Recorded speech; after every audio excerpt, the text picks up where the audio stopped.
and that we're able to formulate a plan to move forward. Above all, the detectives of the Albuquerque Police Department who stepped up and worked endless hours and made sure that even though they didn't have much sleep, that they were doing everything they can to help bring resolution to this crime. Most important, I want to thank the people of Albuquerque. On Sunday, when we made the decision to release the information on the suspect vehicle, first of all, our detectives had the faith and the confidence in leadership, and they knew that releasing this car meant that they no longer got to look for it in an undercover capacity. But we knew Albuquerque would step up and somebody would find and identify that vehicle for us, which is exactly what happened. And it is the city of Albuquerque, its residents, and in particular the members of the Muslim community who stepped forward, had faith in the department, trusted us, and gave us the information needed so that we could follow through and make the arrest that we made yesterday.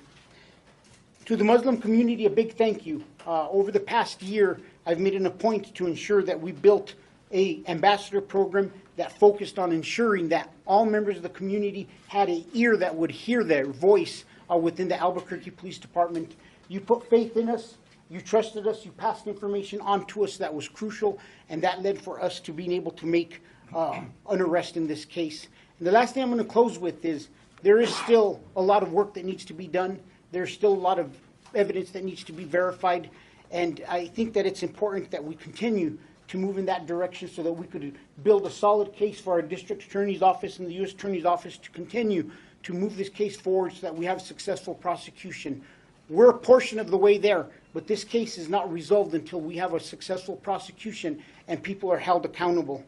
And above all, the last thing is this.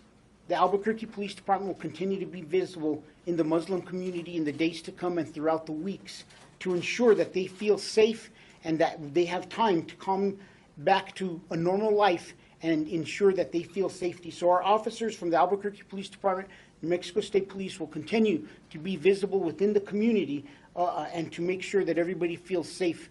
Thank you.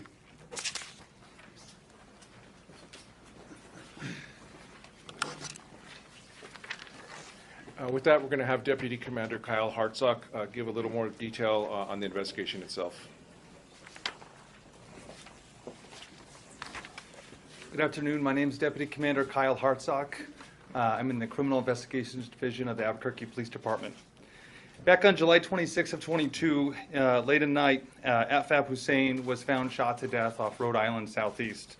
On August 1st, 22, again late at night, Mohammed Afzal Hussein was found dead not too far away off Cornell Southeast. Our homicide unit as well as the crime scene team started to notice some similarities between these two cases. With the help of the ATF's NIBIN program, we were able to relate the casings found on both these scenes that were likely fired from the same firearm. We quickly started looking at other cases that could be similar and identified that there might be a really active public threat, someone targeting a certain community for reasons unknown or certain persons for reasons unknown. 5 days ago, we came to the public and asked you guys for help. Just 5 days ago. And in 5 days, we've identified 51-year-old Mohammed Saeed as the person who perpetrated at least the two crimes on Rhode Island and Cornell Southeast. We're continuing to investigate his involvement in the other crimes closely with the District Attorney's Office and the Federal Prosecutor's Office. What we can tell you is a tip from the community is what helped us lead us to this subject and what helped us eventually find the car that we put out just 2 days ago to the public. Hundreds of tips have come in at the very least that have been thoroughly reviewed and gone through. Dozens of interviews took place. We started to focus in on Mr. Saeed, and last night secured a search warrant for his residence near Gibson and Carlisle in southeast Albuquerque. As we were getting ready to execute that search warrant, we saw him load into a vehicle. As a matter of fact, the vehicle we believed that was used in the homicides that we put out on the poster, and we followed him. With the help of state police, we were able to stop that car near Santa Rosa, New Mexico, and at the same time, our SWAT team executed a search warrant safely on the occupied home, taking all the residents out and allowing our crime scene and homicide investigators to go into that home. Multiple firearms were recovered from that home that are continually being tested, but right now we believe that at least one of them inside the home and one of them inside the car that was pulled over are matching to our two crime scenes on Rhode Island and Cornell. And that is the basis of the charges that are going forward today with the District Attorney's Office. Again, we think there might be involvement in 2 other homicide cases. Those are still considered open and active, but we're working on more evidence testing and more interviews to continue to build that case with the prosecutor's office.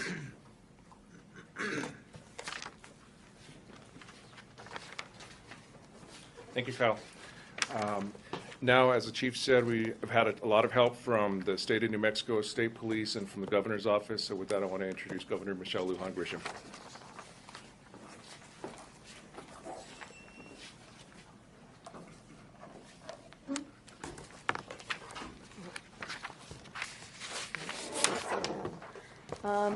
I stand with everyone here today feeling positive about the work of law enforcement officers, about what happens when we are really clear about public safety and focusing on communities, particularly in this particular situation that we know were and can be at risk.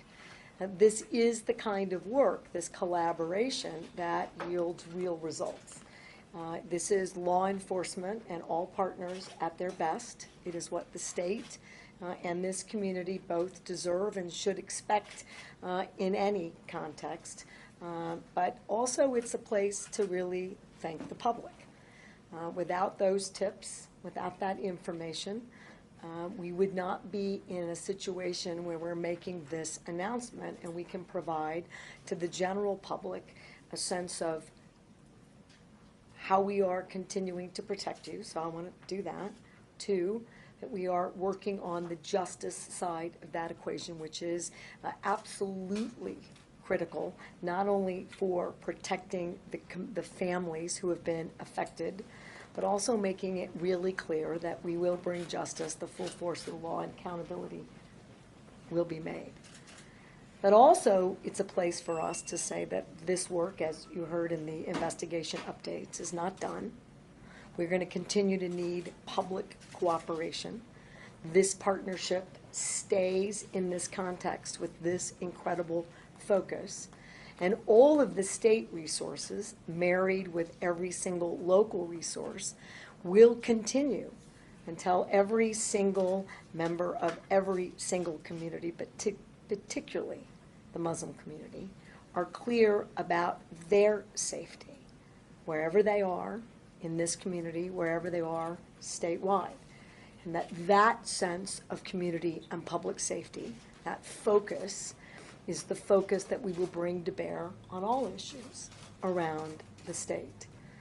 And so again, while this is important news about where we are, and I hope for families and many others who are suffering today based on this horrific, or these horrific murders, that there is clarity of purpose and effective leadership between the law enforcement teams who have done everything in their power and will continue to do that, to make sure that we improve and create the kind of public safety environment, no matter the threat, that every single person and family in Albuquerque and every single person and family in New Mexico deserves.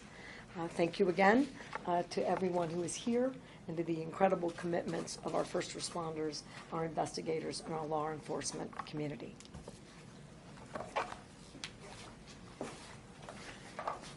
Thank you, Governor. And now we have Congresswoman Melanie Stansberry, who also has been very helpful and supportive along with the entire congressional delegation. She can say a few words. I'm Congresswoman Melanie Stansberry, and I'm proud to represent the 1st Congressional District, which is right here in the heart of Albuquerque. As we know, over the last few days, our community has been rocked to its core by the loss of members from our Muslim community.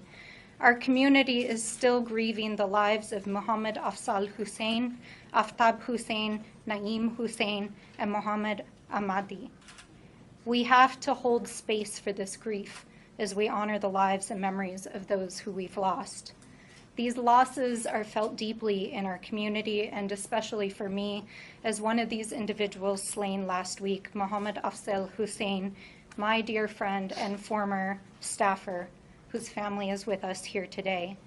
Muhammad was kind, hopeful, optimistic, a city planner who believed in democracy and in social change, and who believed that we could, in fact, build a brighter future for our communities and for our world.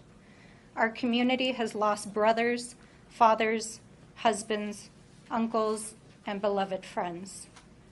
I want to reiterate the thanks that have been given here today for our incredible law enforcement community, the rapid, diligent, and coordinated response of the Albuquerque Police Department, State Police, the FBI, ATF, U.S. Marshals, and other federal law enforcement, our district attorney, U.S. attorney, mayor, governor, and local leaders, along with my fellow colleagues in Congress. Thank you for your leadership. This coordinated response and support from the community, as has been said, has been crucial in the rapid response to this emergency and the effective apprehension of the suspect today. Though the work of law enforcement is what has gotten us here today, and the primary suspect in these horrific killings has been apprehended, the investigation is ongoing. We would be remiss if we did not address the national profile that these tragedies have garnered across the United States and the terror that has not only gripped New Mexico's Muslim community, but our Muslim communities across the U.S. Our communities have been bracing to respond to the potential of hate-driven crimes and the impacts of Islamophobia and other racist acts that have impacted our communities for far too long. We must continue to engage in that work, to engage in healing, and to recognize the open lines of communication between our communities and law enforcement is what helped to put an end to these specific tragedies. I want to again thank APD, our mayor, our governor, and all of the law enforcement and justice individuals who've been involved in this case for your tireless work over the last several days. We must continue to hold space and grief for our communities as we find a way to move forward together and heal. We must commit again to protecting one another, keeping each other safe, forging bonds of friendship and solidarity. I know that that is what my friend Muhammad Afzal would have wanted, and it is in his memory that we will do this work together. Thank you.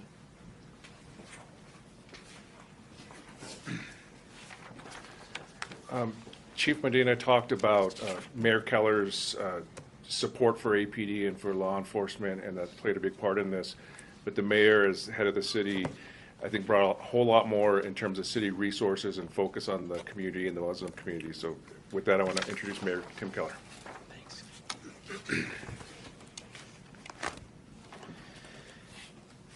You know, we said over this weekend that this was not reflective of the city of Albuquerque, and that we will not let this get in the way of our longstanding commitment to inclusion and to diversity and to justice. It was just 2 days ago where we also said that we are not going to stop until we can return safety to the Muslim community, and that we will be unified in supporting both the community during these tough times, but also in supporting law enforcement to bring justice. And now it is with tremendous gratitude that we share this news about a united effort to bring some justice to this situation. What law enforcement has done is what we fundamentally and unfortunately call them to do at times, to work together with urgency, following the proper protocols to get dangerous murderers off the street. That is what these people did. And for that, the city of Albuquerque is grateful. I know that between the FBI and the DA and the state police and our governor and Congress and all those who've been thanked, we always have said that we would be there for each other when we needed it.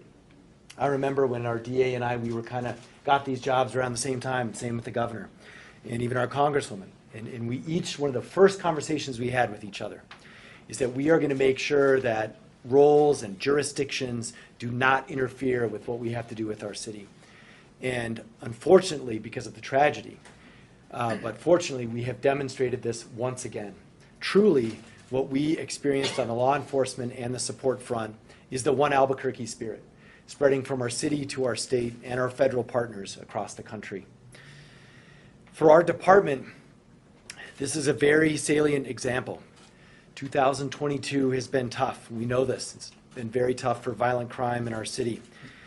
But we also know that under Chief Medina's strong leadership, we are demonstrating a vastly improved department, especially in its investigation capabilities.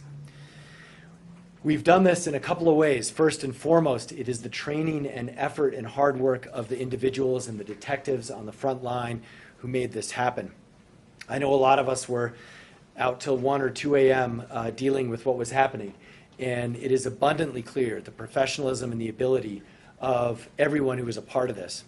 It's also clear that the investments we've made in technology, this would not have been possible without the FBI's technology, but also without the technology that, frankly, the governor and our congresswoman have helped pay for, and city council. We are in a vastly different place, and that's what allowed us to move fast, and that speed was absolutely critical in this situation. Also, the investigative training that we do at the academy, you know, we did not used to have that. We train investigators, and now we are seeing the result when it comes to the number of individuals we've been able to bring in custody who commit violent crime. So we are sending a message. We will catch violent criminals in this city. That has been true throughout 2022. And we are doing our part to bring justice back to our streets. Now, I also want to express gratitude to the Muslim community. I know all of us are doing that, but it's for a very, very good reason.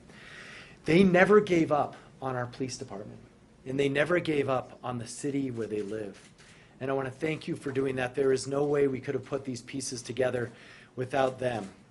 Also, for the public, the residents of Albuquerque, as you heard, we could not have done this without all the tips that came through.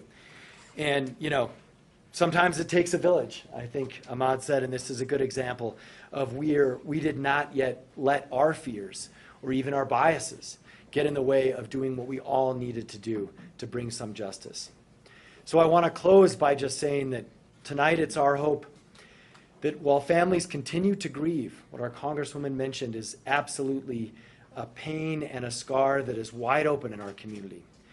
And while families continue to grieve and our community mourns the loss of loved ones, hopefully there is some semblance of safety and some of closure that we know is true because these perpetrators are now in custody and are being charged.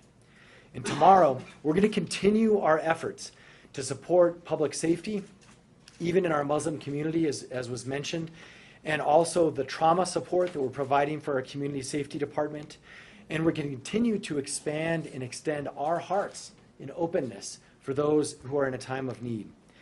And going forward, we are going to build on the progress we've made with our Office of Equity and Inclusion, which played a key role in community support, also our Office of Immigrant and Refugee Affairs. These are extremely important offices, and we never acknowledge that until there's a tragedy in one of these communities. And it also means we have to formalize what we're doing with our Asian community and with our Muslim community going forward and make sure that these bonds that have been recently forged are there going forward. So with that, let me again say thank you to all those involved who made this happen, and our prayers are still absolutely with the community this evening. Thank you.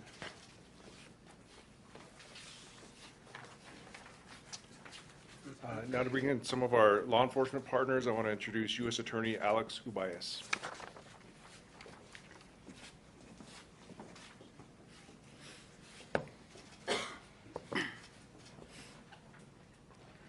Good afternoon. My name is Alex Ubayas. I'm the United States Attorney for the District of New Mexico. My heart goes out to the families and the communities of these victims, entire Muslim, Middle Eastern, South Asian community, and to all our communities. Your pain is our pain. Your community is our community. Thank you for your faith and your trust, and we will not let you down. I want to thank, as many have here before, all the members of the law enforcement team, the government at work, and the people in the community who've spent far too many hours over the past 4 days on the streets and in cars and huddled in rooms and listening to radios and looking at computers and passing through video. These brave folk wearing the badge and these brave folk in the community calling in are working tirelessly on this investigation that continues. And my office and the Department of Justice will spare no resource in support of this effort. We work better when we work together. And together as a community, We will bring those responsible to justice. Thank you.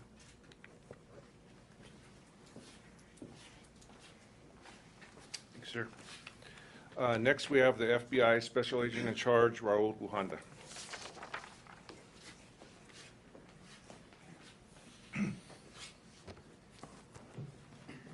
Good afternoon.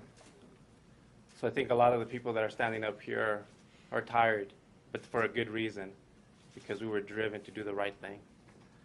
This investigation since the beginning has focused on bringing justice to the relatives of 4 homicide victims, our brothers, while protecting Albuquerque's Muslim community from other harm. The FBI will always be there with you. Since the FBI set up a command post that is literally, and I wish you could have seen it, was literally by all these individuals that are up here, those individuals, the people that we represent, were sitting side by side. And then we couldn't even tell them to go home because they did not want to go home, because they were doing the right thing for the community. Like I've often said, these are our communities and we will fight like heck to keep everyone safe. To support the Albuquerque Police Department's investigation, the FBI formed a task force of more than 100 investigators, intelligence analysts, and other experts from the following agencies. We had folks from FBI headquarters, our crisis management unit. We also had the men and women, the proud men and women of the Albuquerque Police Department, the U.S. Attorney's Office, ATF, U.S. Customs and Border Protection, New Mexico State Police, Bernalillo County District Attorney's Office, and Bernalillo County Sheriff's Office. The task force worked 24/7, and we're going to continue to work diligently. We've had a total of about 230 tips. Most of them have come through Crime Stoppers, and some have come through 1-800-CALL-FBI. And we're going to continue to take all those tips for this one reason, because there might still be evidence out there. Someone might still have seen something that'll make sure that we're not missing anything as far as this investigation goes. I want to take this opportunity to thank all the men and women who worked so well as a team and spent so much time on this case. We worked as a team, we were friends to start with, and we're better friends afterwards. They personify what is meant by the relentless pursuit of justice. I want to especially thank Chief Medina for his leadership to our city in this difficult time, as well as the mayor and the governor. They weren't calling for updates. They were calling to see what else can we do. If the public has any additional tips, please continue to reach out to us. Our thoughts and prayers continue to be with the victims and their loved ones during this difficult time.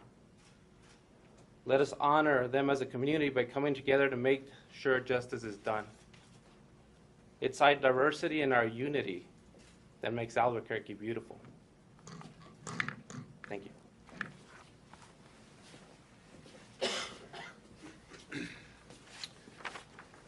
So the other federal partner we had was the ATF. I want to introduce Travis Riddle, who's the Assistant Special Agent in charge of the Phoenix Field Division.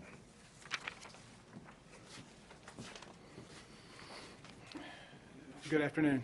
First and foremost, ATF would like to express our deepest condolences and sympathies to the victims and the families of this senseless tragedy. Our agents are members of this community, and we feel this loss also. We've used every available resource to support our partners in prosecuting those responsible. ATF has brought our unique capabilities to this investigation, such as our ability to trace firearms and process ballistic evidence. We've used these resources to help our law enforcement partners bring the individuals to justice. ATF contributes technical expertise to law enforcement efforts by providing the use of its NIBIN, or the National Integrated Ballistics Information Network, FARMS technology. We utilize this in processing ballistic evidence to determine if a firearm was used in one shooting and has also been used in additional shootings. We see patterns that were previously unknown to us, and those links are valuable investigative leads. ATF takes a preventative approach to violent crime by targeting and prosecuting the sources of crime guns. The key tool in this effort is E-Trace, which is a secure web-based law enforcement network run by ATF's National Tracing Center. This system assists the National Tracing Center and other law enforcement agencies during their comprehensive traces of recovered crime guns from manufacturer to the last legal purchase. Investigators use this data to uncover patterns of firearms trafficking, identify illegal and straw firearms, and develop leads to recover firearms used in violent crimes. I'm extremely proud to be here with you and with our partners to highlight the positive work done by all the agencies standing here today. Thank you.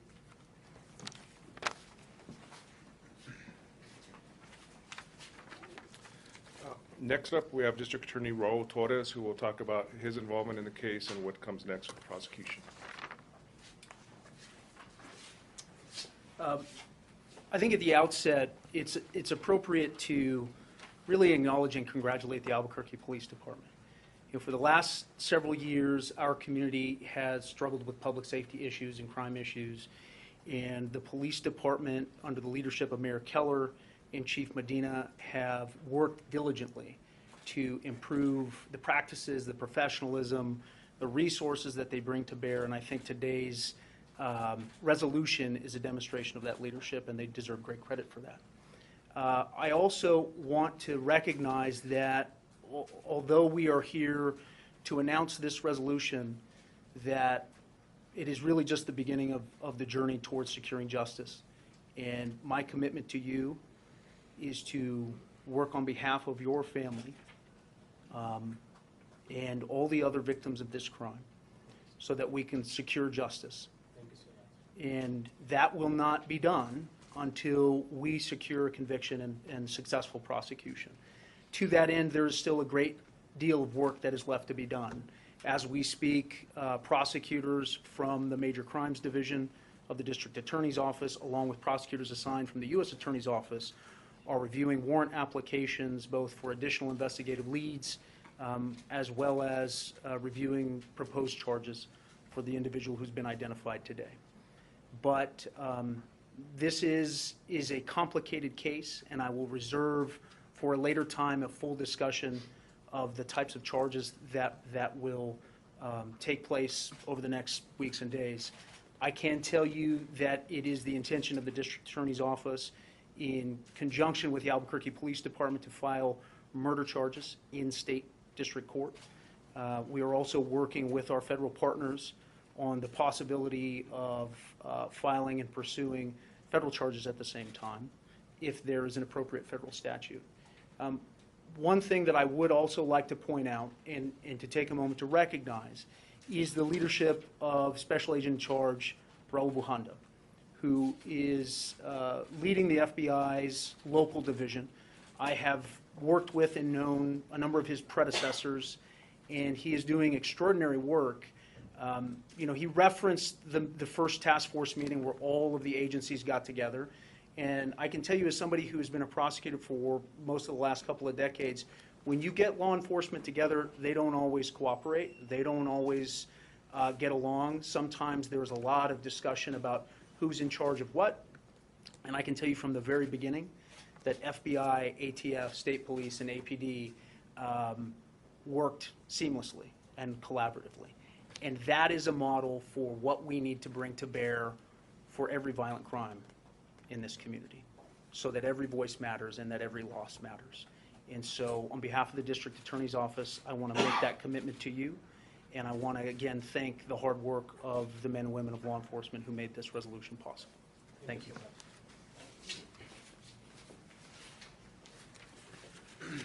And our final speaker will be Ahmad Assad, who's been a great champion of the Muslim community, and I know many of you have known him, have talked to him about this whole this tough week we've had.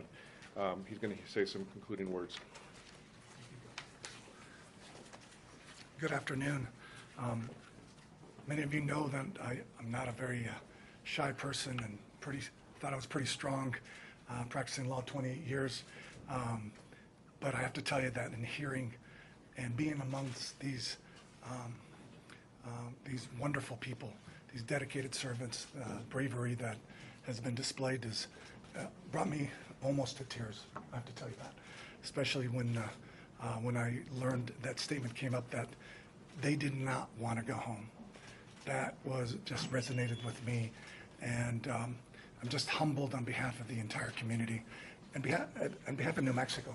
I am a New Mexican, first and foremost, and I am proud of the law enforcement partners and all offices represented today for their steadfast commitment to our community and to bring in justice swiftly. Chief Medina promised me from the very beginning when he and I and D.A. Torres had our first meeting, he said, Ahmad, you tell your community, we're going to get them, and not to worry, have confidence in us. We've never wavered, Chief Medina, and you've met your burden, plus we're humbled with everybody's commitment. I can't express enough the gratitude that I have from my community, from the bottom of my heart, on behalf of all the family members of the ones we lost, and we still mourn. We will not ever forget, and we're hopeful that we have no further losses in our community. We're also hopeful that violence at large is eliminated, and we pray for every family, not just Muslim families, for the losses they've endured in the era of violence, if you will. So I'm a big fan of law enforcement today, standing before you. I'm a big fan of every one of these folks, all the way, bottom up, top down, from the chain, all the way up, all the way down. I am deeply humbled, and I am thankful for everything they presented today. We hope and pray that that things are brought to a conclusion and there's some closure for the family soon. We respect, certainly, the criminal justice system and the presumption of innocence, and we understand that. D.A. Torres is right. This is just the beginning. There are a lot of complications and steps that need to go forward. But I don't want to take a lot of your time. I wanted to make an emphatic statement today about how thankful and immensely grateful we are for all the hard work. We're very proud of our New Mexicans. We're very proud of our law enforcement agents, and from my representatives from the governor's office all the way down, from our congressional delegate, Congresswoman Melanie Stansbury, from the mayor, from D.A. Torres, from the FBI, from all the law enforcement partners. Everybody, I can name everybody that's here and not here that's working boots on the ground. Ahmad Assad, this community, New Mexico, appreciates everything you've done. Thank you. Before we shift to questions, Chief Medina just wanted to say a few words, and then we'll happily take your questions. You know, one of the questions that I know is probably going to come up today and that we addressed early on as an administration and everybody here was, were we going to label this a hate crime or were we going to label this a serial killer? And we stood strong and we held a line that we weren't going to use any of those labels at that point in time, because it would have been irresponsible for us as a police department to say that and further drive fear into a community that was already in fear. We still don't have any indication that either of these incidents or topics labels would have been appropriate. And as the investigation continues, if it changes, we will surely notify the public and be transparent about that. Well, I know that was going to come up, and I wanted to thank our Public Information Officer, Gilbert, because many of the times as I was out, it was Gilbert who was in front of the camera who stood strong and made sure that we stayed strong on our stance and that we defended it. Thank you.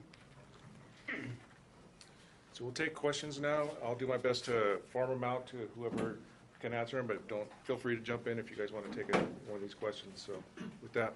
Can we hear some more about the motive that's being examined by the authorities right now, whether this, the press release stated something about interpersonal conflict, and we've heard that the suspect's daughter may have married a Shia man, the suspect is Sunni Muslim. Can we hear more about that? Deputy Commander Hartsock can speak to that a little bit.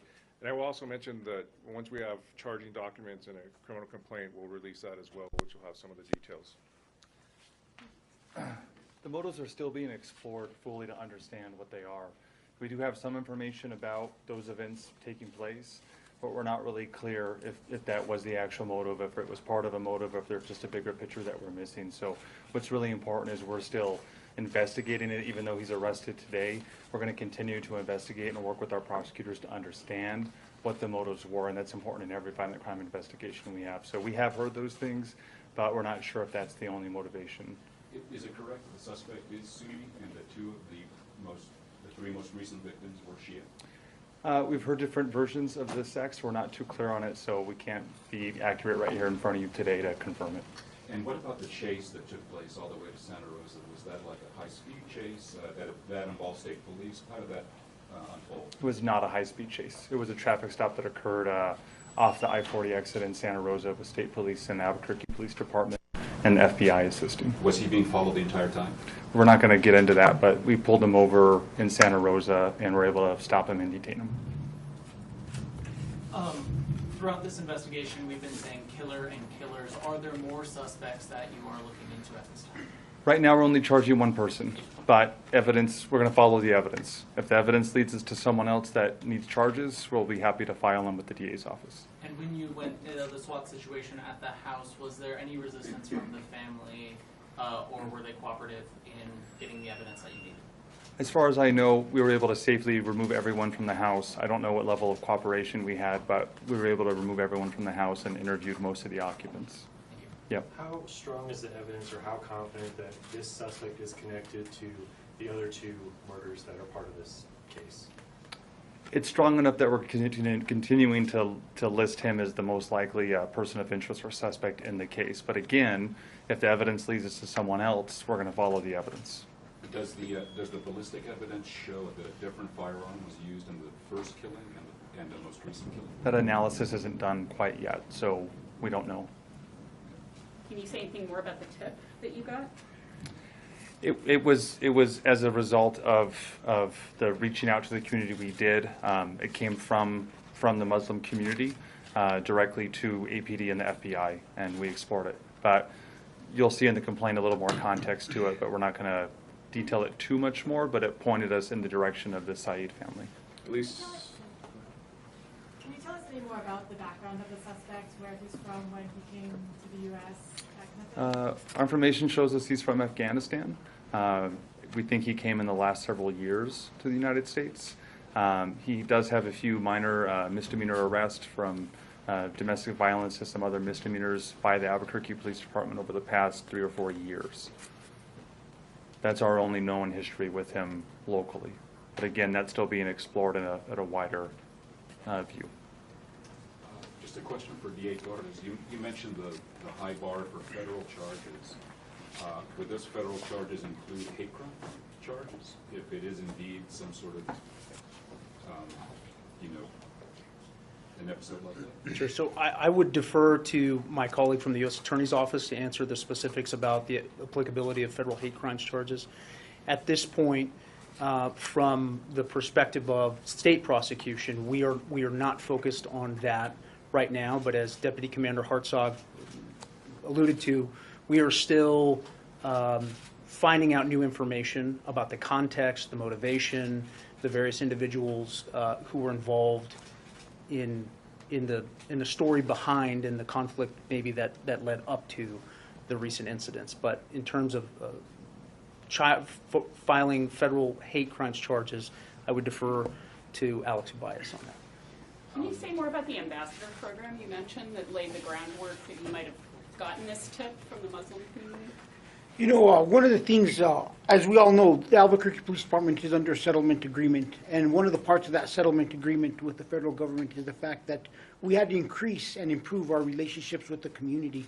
So what we did is we created a group of officers and we trained them in dealing with individuals from that were in minority status, and sometimes it's based off of race, religion, and we assign officers to these groups of individuals, and these officers are the ears. I call them the ears from the Albuquerque Police Department for the voices never heard. And it's a concept that will continue, and I think that during this time we recognized that there were two things that we needed to accomplish as a police department. First is we had to have a good, strong investigation, but on the other hand, we needed to make sure that we were working and ensuring that the community felt safe. I want to thank our Deputy Chief of the Field, Josh Brown. He was very active in making sure that field officers, our problem response teams, were out and they were contacting the community, and that we had an open door of communication, and that we had officers stationed at different places to make individuals feel safe. So our ambassador program will continue to be the flagship of the Albuquerque Police Department, reaching out and working with all segments of the community and ensuring that we're always listening to everybody. Is the suspect cooperating in the questioning? And also, can you confirm that 2 of his sons were also detained and questioned and released? He did make a statement. The suspect who's being charged, his sons were questioned as well, but released. And they've both been released? Yes.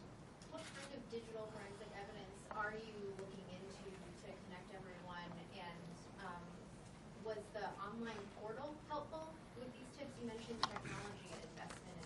We're definitely on every violent crime investigation, we're always looking at any kind of digital evidence. We can't comment too much on that right now. And the online portal was extremely helpful, as well as Crime Stoppers tips. We had several people upload video surveillance from their homes in the areas voluntarily to us that captured, you know, the sounds of the shots, vehicles leaving, other cars in the area. These things were very helpful, and they were a direct result of that reach out to the public and them submitting tips. And the technology allows people to now just upload videos, right? We don't even have to go out anymore. They can just upload them directly to us, so that's pretty amazing. There was another shooting the night Naeem Hussein was killed, like near Eastern and Amherst, which is right near the suspect's home. Is there any relation to that shooting that you can tell? Nothing that we can confirm right now, but on just same as Thursday, we're going to look at any crimes that we think could be related to this, whether it's by ballistics, witnesses, any other evidence. Again, we're going to keep a very open mind, even though he's charged with 2 murders today. We're very open-minded that if we find evidence of any other crimes, we're going to absolutely pursue that all the way to the end. Can you tell us more about the suspect's residence which was searched? Was it a rental? Was it an apartment, a home? How many people lived there? Just his family lived there. I'm unsure on the rental ownership status. Was it an apartment or a home? You know, I don't know if it was an apartment or a home, to be honest. Was he there when you did the search of his home? No, he was not. He was in the car near Santa Rosa. We pulled him over first, and then the SWAT team executed the search warrant at the house. What is the current status of the suspect? Has he been booked into jail yet? No, we're working on getting the warrant completed with the DA's office, but he is detained inside this building right now. Can we confirm a date of birth for Mr. Saeed? We can, just not right this second, but just give us a minute. Can you say more about his domestic violence charges? I don't know too much about him. I know all 3 were dismissed. So then you did get the murder weapon? We believe we have 2 weapons that we believe were used in 1 or both of the killings on Rhode Island and Cornell. Yes. You mentioned there was a firearm in the vehicle when you executed the traffic stop. Did officers know that firearm was in the vehicle? Not until they effected the traffic stop and saw it as they approached the car. Do you believe he was heading out of state for Texas? We're still investigating that. Yeah, we're unsure what the purpose of the travel was, and that's still under investigation. But just to confirm, he was cooperative when he was taken into arrest? I don't know all the details, but he was detained at that point and brought back to Albuquerque for his interview. Was he pulling out when detectives and the FBI showed up, or was he already gone? We can't comment on all the specifics on that, but at the time we pulled him over in Santa Rosa, he pulled over for us. We then executed the search warrant just after he was detained. What would tie the suspect to the first killing back in November of last year? Right now, the MO was what matches, and we have found there's a possible personal relationship between the victim and him, but still very early on and unclear.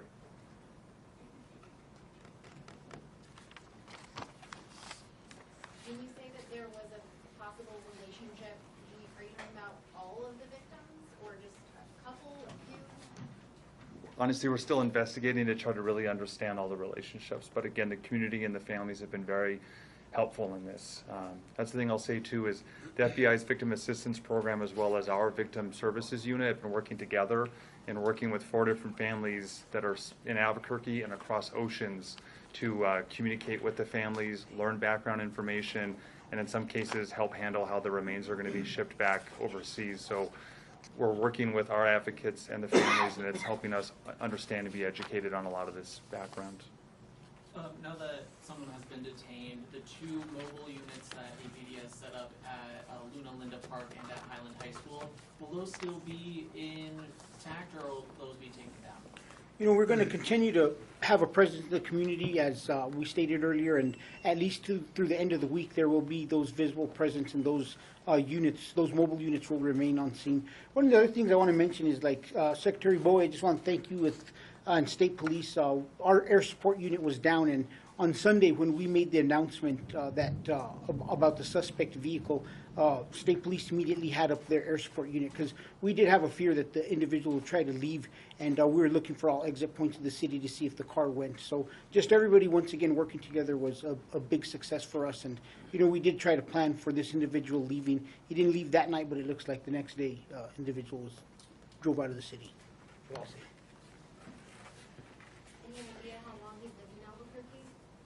we don't know, maybe at least 5 years or so. Yeah, we believe around 5 or 6 years. You know if he was on refugee status from Afghanistan? Don't know his status, man.